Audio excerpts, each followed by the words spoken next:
जय हिंद। आज हम समझेंगे पीरियड के बारे में। यह जो टॉपिक है ये क्लास 10th का है, जिसके चैप्टर का नाम है जीव जनन कैसे करते हैं, हाउ डू ऑर्गेनिज्म रिप्रोड्यूस। तो देखिए पीरियड होता क्या है, आखिर पीरियड कैसे होता है। तो देखिए पीरियड जो होता है ना, पीरियड आम बोलचाल की भाषा में इसको क्या बोलते हैं, पीरियड बोलते हैं, लेकिन इसको क्या बोलते हैं, मासिक चक्र यानी मेंस्ट्रुएशन साइकिल बोलते हैं। शॉर्टकट में एमसी बोलते हैं। क्या बोलते हैं, एमसी बोलते हैं। इसी को बोलते हैं एमसी, मेंस्ट्रुएशन साइकिल। ठीक, तो देखिए पीरियड होता क्या है, कुछ नहीं होता है। समझिए यहाँ पे क्या होता है, आप देखे होंगे ये क्या है, ये जो है मादा का रिप्रोडक्टिव ऑर्गन है, मादा का जनन अंग है, फीमेल का रिप्रोडक्टिव ऑर्गन है। तो इसमें ये जो है अंडाशय है, ये जो है फेलोपियन ट्यूब है, ये गर्भाशय है, और ये ग्रीवा है, ये योनि है। ठीक, तो इतना समझ में आ रहा है कि ये इतने पार्ट होते हैं, ये दोनों अंडाशय दो, और दो फेलोपियन ट्यूब, एक गर्भाशय, उसके बाद ये जो मुंहवा है ना इसका, इसको बोल दे रहे हैं ग्रीवा, इसके नीचे जो है योनि यानी वेजाइना बोल दे रहे हैं। समझ में आया। ये जो अंडाशय है ना, हम बताए थे कि इसमें से एक बार में एक अंडा परिपक्व होकर निकलता है। परिपक्व मतलब विकास करके, हट्ठा कट्ठा होके। जैसे छोटका बच्चा रहता है वो अपना विकास करता है तो नौजवान बन जाता है, यंग हो जाता है, तो कहते हैं आई एम यंग पर्सन। तो वही मतलब कि विकास किया है तो यंग हुआ है। सेम वैसे जो इसमें अंडा था ना, 1000 की संख्या में रहता है इसमें अंडा। मादा अंडाशय में, मादा के अंडाशय में ये अंडाणु जो होता है 1000 गो की संख्या में रहता है, लेकिन एगो निश्चित समय में एक ही परिपक्व होते हैं। परिपक्व मतलब समझते हैं ना, नौजवान होता है, हट्ठा कट्ठा होता है। तो देखिए एगो हट्ठा कट्ठा होके और एक बार में निकलता है। ठीक, तो ये वो हट्ठा कट्ठा होके यहाँ से निकलेगा, और निकलेगा तो इधर से अगर सेक्स कोई करेगा तो इधर से जाके स्पर्म इससे मिल जाएगा, और जैसे मिलेगा फर्टिलाइजेशन हो जाएगा। स्पर्म मतलब शुक्राणु मिल जाएगा तो फर्टिलाइजेशन, निषेचन हो जाएगा, बच्चा पैदा हो जाएगा। तो अब देखिए इधर से एगो अंड कोशिका जो है ये परिपक्व होके निकलता है। जानते हैं ये कितने दिन में निकलता है? 1 महीने में एक बार परिपक्व होके निकलता है। अब बताइए 1 महीने में एक बार अपना विकास करके इसमें से निकलेगा एगो अंड कोशिका। ठीक, अब एगो अंड कोशिका जो है एक बार विकास करके निकलता है। अब उसके बाद क्या होता है, गर्भाशय जो है, जानते हैं क्या होता है, जब बच्चे पैदा होने वाले होते हैं सब तो तैयारी चलने लगती है। गोद भराई की रस्म है, तो है कुछ रस्म है, बच्चा को खिलाने वाला रस्म है, दुका रस्म है, ऐसे चलने लगता है ना। सेम वैसे गर्भाशय जो है ना, यो अपना रस्म चालू कर देता है, तैयारी करने लगता है कि जैसे बच्चा आएगा हम इसको पोषण देंगे। पोषण मतलब समझते हैं ना, खाना पीना ये सब देंगे, और उसके सारे काम को करेंगे। जैसे कि बच्चा आता है बाहर तो उसका काम क्या होता है, उसको एक्सक्रीशन कराना, मतलब कि वो लैट्रिन करेगा तो उसको भीगना, उसके बाद ये सब खाना खिलाना, ये सब होता है ना। अब तो ये गर्भाशय जो होता है इसको भी तैयार रहना पड़ेगा। कहाँ से कि बच्चा जो है वो 9 महीने रहेगा इसी गर्भाशय में। तो अब बताइए 9 महीने के लिए इसको तैयार रहना पड़ेगा कि 9 महीने तक इसका पोषण करे, इसका जो एक्सक्रीशन कर रहा है यानी उत्सर्जित पदार्थ निकाल रहा है उसको निकाल के बाहर फेंके, ऐसे इसको तैयार रहना पड़ेगा ना। तो जानते हैं क्या होता है, अंड कोशिका जब निकलता है ना तो इस समय गर्भाशय को रहना चाहिए तैयार। काहे से कि इधर से जैसे स्पर्म जाएगा, जैसे शुक्राणु जाएगा, तुरंते दोनों फर्टिलाइजेशन कर लेंगे, तुरंते दोनों का मिलन हो जाएगा। अब मिलन होगा बस बच्चा पैदा हो जाएगा, तो बच्चा जो है क्या होगा, यहाँ पे बनने लगेगा। तो अब बताइए इस गर्भाशय को तैयार होना पड़ता है कि आखिर आएगा तो तुरंते उसका पोषण करने लगेंगे। तो क्या होगा, गर्भाशय जो होता है ना इसमें भ्रूण का रोपण होता है। रोपण नहीं समझते हैं, जैसे देखिए है एगो स्पर्म है, क्या है, स्पर्म है। ठीक, एगो है अंड कोशिका है, क्या है, अंडाणु है जो इसमें से निकला है परिपक्व होके। 1 महीने में एक बार निकलता है, हम बताया है ना। तो देखिए 1 महीने में एक बार ही निकला है ये अंड कोशिका। अब जैसे स्पर्म इससे मिलेगा ना, एगो नया कोशिका बना देंगे, और जैसे मिल रहा है ना, मिलने की क्रिया को क्या बोल दे रहा है, निषेचन, फर्टिलाइजेशन। और जैसे मिल गया एगो कोशिका बना देगा, इसको बोल देंगे युग्मनज। युग्मनज जो है ना ये विकास करेगा, ये अपना मेच्योर होगा तो क्या बनेगा, भ्रूण बनेगा। भ्रूण मतलब एम्ब्रॉय बनेगा। क्या बनेगा, एम्ब्रॉय बनेगा, भ्रूण बोलते हैं। देखिए जब तक बच्चा पेट में है तब तक बोलेंगे भ्रूण, और जब बाहर आया, जब दुनिया देखने लगा तब बोल देंगे बेबी, बच्चा। देखते हैं ना, कहते हैं ओ मेरे बेबी। तो सुने हैं ना, तो देखिए मतलब कि बचवा जब तक गर्भ में है तब तक उसको क्या बोलेंगे, भ्रूण बोलेंगे, एम्ब्रॉय बोलेंगे। तो वही एम्ब्रॉय। अब समझिए क्या होता है, भ्रूण जो है देखिए निषेचन होगा, यहाँ से स्पर्म जो है जाएगा और तुरंत फर्टिलाइज करेगा किससे, अंड कोशिका से। अंड कोशिका से फर्टिलाइज करके यानी मिलन करके अब भ्रूण बनाएगा। भ्रूण बनाएगा ना तो भ्रूण जो होता है ना तुरंत आके इसकी दीवार में धंस जाता है। दीवार समझते हैं ना, इसका जो भित्ति है, इसका जो गर्भाशय का चमड़ा है उसी में धंस जाता है, गड़ जाता है। समझ रहे हैं, जैसे बिया हुआ गाड़ते होंगे आप, तो सेम वैसे ही भ्रूण जो है ना ये गड़ जाता है इसके दीवार में।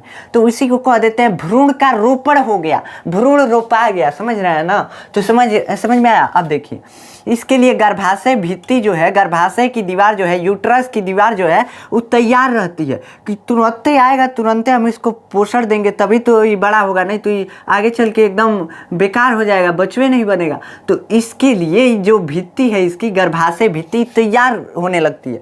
तो जब अंड कोशिका का परिपक्वन शुरू होता है, मतलब कि जब से अंड कोशिका हट्टा खट्टा यानी नौजवान होना शुरू करता है तभी से गर्भाशय भित्ति अपना तैयारी चालू कर देती है कि जैसे ही निकालेगा इधर स्पर्म इधर से आएगा, मिल जाएगा तो तुरंत हमको दे देगा कि लो भैया तुम अब इसका पोषण करो। तो हम कैसे करेंगे, तैयार नहीं रहेंगे। तो जब से ये चालू करता है अपना मैच्योरेशन ना, मतलब कि अपना विकास करना, तभी से गर्भाशय भित्ति भी चालू कर देता है, गर्भाशय की दीवार भी चालू कर देता है। कैसे कि इसमें ला के भ्रूण को गड़ा देना है।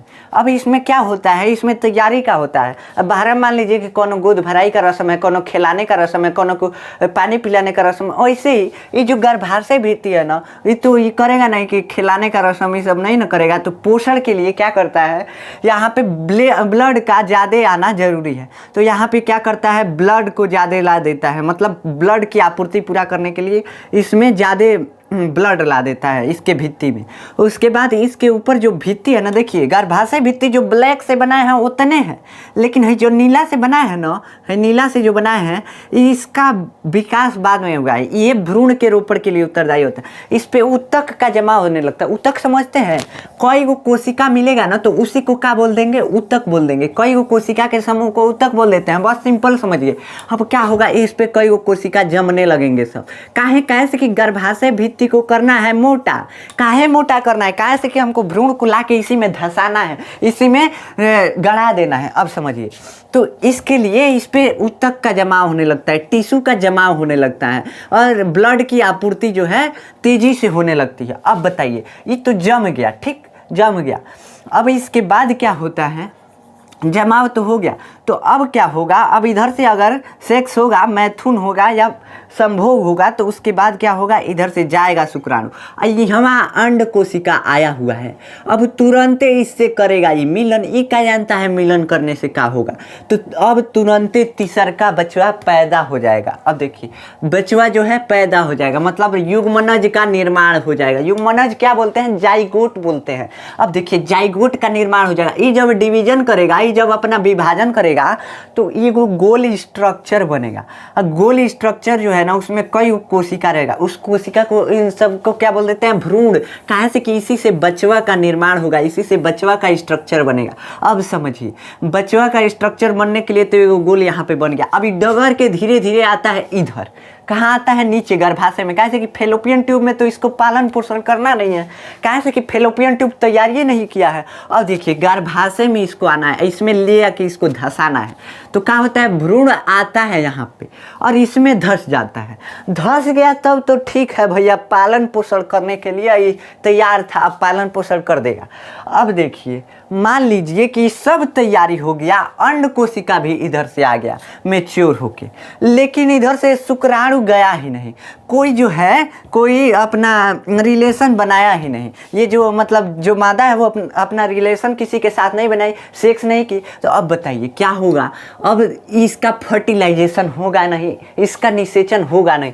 अब युग्मनज का निर्माण होगा, जाइगोट का निर्माण होगा, नहीं होगा। अब जाइगोट का निर्माण जब नहीं होगा तो भ्रूण बनेगा कहाँ, भ्रूण बनने का सवाल ही नहीं पैदा होता है।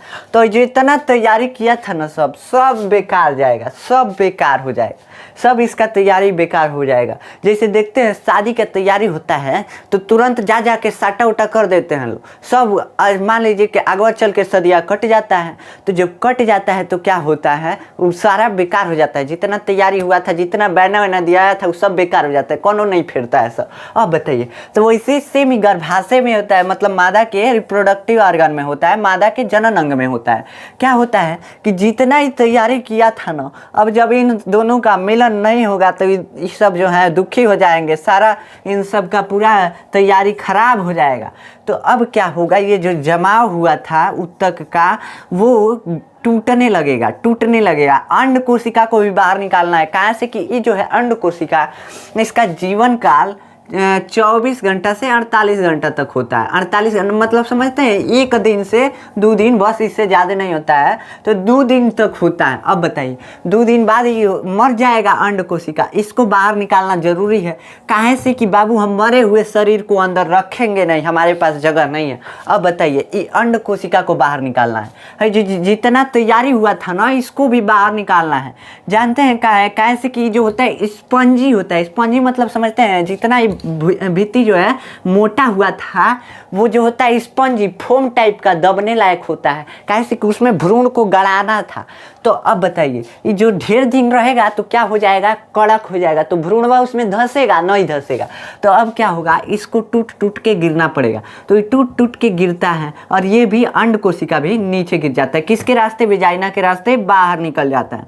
तो यही जो होता है ना, ये जो निकलता है टूट टूट के, ये जो लेयर जमा हुआ था, ये टूट टूट के ब्लड के रूप में, ब्लड के साथ निकलने लगता है। तो इसी को बोलते हैं मासिक स्राव। क्या बोलते हैं, मासिक स्राव बोलते हैं। ठीक, इसको समझिए कि क्या बोलते हैं, मासिक स्राव। क्या हो रहा है, स्राव हो रहा है। किस चीज़ का, ब्लड के टाइप का ये जो लेयर था इसका, और ये जो अंड कोशिका खराब हुआ था उसका बाहर निकल रहा है, यानी सरा रहा है, तो स्राव हो रहा है। तो इसी को क्या बोल दे रहे हैं, मासिक स्राव। क्या बोल रहे हैं, मासिक स्राव। समझ में आया। अब देखिए पीरियड जो होता है ना, ये तो समझ में आ गया कि ब्लीडिंग के साथ ये सब कचरा जो होता है सारा बाहर निकल जाता है, इतना समझ में आ गया। इसी को बोलते हैं मासिक स्राव। अब मासिक चक्र क्या होता है या पीरियड क्या होता है, अभी तक तो हम नहीं बताए हैं बबुआ। तो अब देखो मासिक चक्र या मासिक चक्र या पीरियड क्या होता है, मेंस्ट्रुएशन साइकिल क्या होता है। देखिए क्या होता है, अंड कोशिका का निर्माण 1 महीने में 1 बार होता है। मतलब अगर मान लीजिए कि आपका पीरियड 1 तारीख को जनवरी के महीने में आया, ठीक। तो अब जनवरी के महीने में 1 तारीख को पीरियड आया, उसके बाद ये 3-4 दिन तक रहता है, अधिक से अधिक 7 दिन रहता है, इससे ज़्यादा नहीं रहना चाहिए। अब देखिए ये 7 दिन रहेगा। उसके बाद 1 तारीख को अगर आपका पीरियड आया ना, तो 14 तारीख को ये जो अंड कोशिका है ये परिपक्व हो जाएगी और फिर से नया कोशिका निकल जाएगी। ये सब जो गर्भाशय भित्ति वगैरह है सब 14 दिन में बन के तैयार रहते हैं। अब बताइए 14 तारीख को, किस तारीख को सब तैयार रहेंगे, 14 तारीख को, ठीक। 14 से 15 तारीख में ये सब गर्भाशय भित्ति पूरा तैयार रहेगा, अंड कोशिका तैयार रहेगा। मतलब 1 से 14 दिन के बीच क्या कर रहे थे, अपना विकास कर रहे थे सब, ठीक। अब देखिए 14 दिन तक विकास किए, इसके बाद क्या हुआ, अंड कोशिका बाहर निकला। अब मान लीजिए फर्टिलाइजेशन नहीं हुआ, सब निकल के गिर जाएगा, खत्म बात, सब तो खत्म हो गया। अब क्या होगा, इस बार इसमें से निकला था ना, तो इस बार अब 14वें दिन से फिर इसमें बनना शुरू होगा, और 14वें दिन से इसमें बनना शुरू होगा, और इधर से टूटता जाता है, इधर से फिर से बनता जाता है, ठीक। ये जो लेयर जमा हुआ था, इधर से टूटेगा, इधर से बनेगा, इधर से टूटेगा, बनेगा, टूटता रहेगा और बनता रहेगा। अब बताइए जैसे टूटा बना, उसके बाद क्या होगा, ये अंड कोशिका एक बार इधर से निकला। अब इधर का सारा जो, ये नहीं कि एक ही और ये भित्ति का दीवार बनता है, चारों ओर बनता है, समझ में आया। अब देखिए क्या होगा कि सारा दीवार इसका हो गया मोटा, ठीक। अब इधर भी नहीं मिला, इधर भी आया तो स्पर्म नहीं मिला, तो क्या होगा, ये भी निकल के गिर जाए। तो मतलब एक निश्चित समय में हो रहा है, तो इसी को बोलते हैं मासिक चक्र। मतलब कि 1 महीने में 1 बार होगा। देखिए पीरियड का टाइम जो होता है ना, ये जो होता है 22 दिन से 21 दिन से लेकर और 35 दिन तक हो सकता है। मतलब कि 21 तारीख को देखिए, मतलब कि 21 दिन से लेकर 35 दिन तक। मान लीजिए कि 1 तारीख को पीरियड आया तो 21 तारीख को भी आएगा, ऐसे किसी किसी में होता है। किसी किसी में होता है कि 1 तारीख को आया था तो अगले महीने में, मान लीजिए जनवरी में 1 को आया था तो अगले महीने में 5 तारीख को आएगा। तो अब समझिए मतलब कि 21 से 35 दिन के गैप पे होता है, ठीक। तो 21 से 35 दिन के गैप पे ये हो सकता है। अब जिसमें 21 दिन रहता है उसमें जो अंड कोशिका है 7वें से 8वें दिन ही परिपक्व होकर बाहर निकल जाती है। जिसमें 35 दिन रहता है ना, उसमें क्या होता है, 35 दिन जिसमें गैप रहता है उसमें अंड कोशिका जो है 14वें 15वें दिन परिपक्व होकर निकलती है। समझ में आ गया। देखिए बबुआ, हम बताए क्या हैं, अभी कुछ नहीं बताए हैं। बताए हैं ये कि अंड कोशिका एक बार इसमें परिपक्व होती है, कितने दिन का समय लगता है, 14 दिन का औसतन लगता है, ज़्यादातर 14 दिन का, नहीं तो 7 दिन का। जिसमें 21 दिन के बीच का पीरियड रहता है, मतलब कि 21 दिन में पीरियड आता है, उसमें 7 दिन से 8 दिन पे ये मेच्योर होकर निकल जाएगा। जिसमें 35 दिन के बाद पीरियड आता है उसमें क्या होगा, 14 से 15वें दिन ये मेच्योर होकर निकलेगा अंड कोशिका। तो अभी देखिए कुछ नहीं समझा है, कुछ नहीं समझा है। देखिए ये क्या होता है, ये अंड कोशिका जो है ना, अंड कोशिका मेच्योर होगा, ठीक। किस समय मेच्योर होगा, 1 महीने में एक बार। मान लीजिए कि ये मेच्योर हुआ यहाँ पे 14 तारीख को निकला, 14 जनवरी को, ठीक। उसके बाद 14 जनवरी को निकला तो क्या होगा, पूरा जो 14 दिन था, 1 जनवरी से 14 दिन, तो ये 14 दिन में गर्भाशय भित्ति भी अपने आप को तैयार कर लेती है भ्रूण को धंसाने के लिए। भ्रूण मतलब एम्ब्रो है, जो बचवा पैदा होगा वो जिसको खिलाएंगे, तो इसके लिए ये जो गर्भाशय भित्ति है ये क्या करती है, अपने आप को तैयार कर लेती है। कैसे कि भ्रूण का इसको पोषण करना है, तभी तो बच्चा बड़ा होगा। अब देखिए जैसे ही आया तो ये 2 दिन टिकता है, 2 दिन बाद इसका काम तमाम खत्म हो जाता है, मर जाता है। अगर स्पर्म नहीं आया तो स्पर्म आया तो ठीक है, मिलन करेगा अपना, मिलन करके बना देगा युग्मनज, ठीक। अब देखिए युग्मनज बनाया तो युग्मनज से बनेगा भ्रूण, भ्रूण आके इसमें धंस जाएगा। तो अगर नहीं बना भ्रूण, मान लीजिए कि मिलने नहीं हुआ, तो इधर से ये अंड कोशिका भी गया बेकार, काहे से कि ये गया मर। अब देखिए कैसे मर गया, काहे से कि इसका जीवन काल 2 दिन का होता है। अभी जो जितना गर्भाशय भित्ति तैयार किया था सारा, वो हो गया खराब। क्या हो गया, खराब हो गया। तो इस सारा निकल के गिर जाता है, ठीक।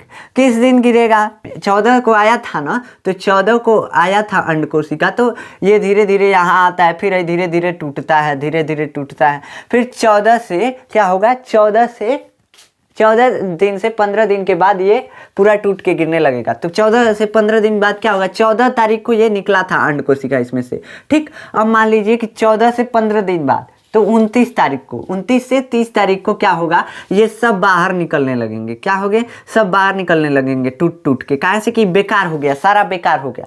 अब देखिए आया था कितने तारीख को, 14 तारीख को, और 29 तारीख को निकल के गिर गया। काहे, कैसे कि खराब हो गया, 2 दिन में खराब हो जाता है। उसके बाद ये 2 दिन में खराब हो गया, बाहर निकल गया, तो इसी को बोलते हैं मासिक स्राव, ये ब्लड के रूप में निकल जाता है। अब अगले महीने क्या होगा, अगले महीने मान लीजिए कि क्या हुआ है, अब मान लीजिए कि 30 तारीख को पीरियड आया, मतलब कि ये गिरने लगा, तो उसी को बोल देते हैं कि पीरियड आ गया। अब देखिए क्या होगा कि अब ये अंडाशय जो है ना, अगले बार ये अंडा से परिपक्व करेगी अंडे को और बाहर फेंकेगी। अब मान लीजिए कि ये आ गया फरवरी में 14 तारीख को, कहे से कि देखिए क्या होता है, 14 को इसमें से निकला था, तो 14 को, अगले 14 को इसमें से निकलेगा। इसके बीच में 14वां दिन क्या होगा, मान लीजिए 14 से 14 कितना हो रहा है, 14 से 14 हो रहा है 1 महीना हो रहा है ना। तो इसके बीचवा वाले समैया में क्या हो रहा है, ये सब टूट के गिर रहे हैं, जितने बने हैं सब टूट के नीचे गिर रहे हैं सब, ठीक। तो उसी को बोल रहे हैं मासिक स्राव। अब समझ में आया कि यानी 14 तारीख को ये इसमें से निकला था, 23 तारीख को ये सब टूट के गिर जाएगा अगर नहीं निषेचन होगा तो। अब उसके बाद क्या होगा, फिर अगले 14 को, यानी जनवरी में 14 को ये निकला था, अब फरवरी में 14 को इसमें से निकलेगा और ये सब फिर से विकसित होंगे। अब मान लीजिए इसका भी फर्टिलाइजेशन नहीं हुआ, तो इसका भी भ्रूण नहीं बनेगा, तो इस सारा फिर से किस तारीख को गिरेंगे, अगले 30 को। समझ में आ जा। तो ऐसे होता है मासिक स्राव। ये क्या होता है, कभी कभी ये मतलब कम समय में भी हो जाता है, कभी कभी ज़्यादा समय में। औसतन जो ज़्यादातर देखा गया है ना, 35 दिन वाला देखा गया है, मतलब कि 14 तारीख को आया तो अगले 14 तारीख को आएगा, ठीक, अगले 14 को आएगा। मतलब कि मान लीजिए कि 14 तारीख को अंडाणु इसमें से निकला, क्या हुआ, अंडाणु इसमें से निकला, तो अगले 30 को क्या होगा, इस 30 को 14 तारीख को निकला तो 30 को ये सब निकल के गिर जाएगा, तो इसको बोल देते हैं मासिक स्राव। अब फिर 30 तारीख को गिर गया तो 14 तारीख को फिर इसमें से निकलेगा, इसमें से निकलेगा तो ये सब फिर से गिर जाएगा। किस तारीख को? अगले फरवरी में 30 को। ये जनवरी में 30 को और 14 को हुआ था, ये फरवरी में 30 को और 14 को होगा। ठीक, तो मतलब बारी बारी से। अब फिर से ऐसे होता है, तो ऐसे देखिए सर्कल चलता रहता है, मतलब इसमें से इसमें, इसमें से इसमें, ऐसे निकलता रहता है अनार। मतलब कि इसमें से निकलेगा एक बार इसमें से, एक बार इसमें से, एक बार इसमें से, एक बार इसमें से, एक बार इसमें से। तो इसी को देखिए ना, चक्र चल रहा है, तो इसी को बोल देते हैं मासिक चक्र। क्या बोलते हैं? मासिक चक्र, मेंसुरेशन साइकिल।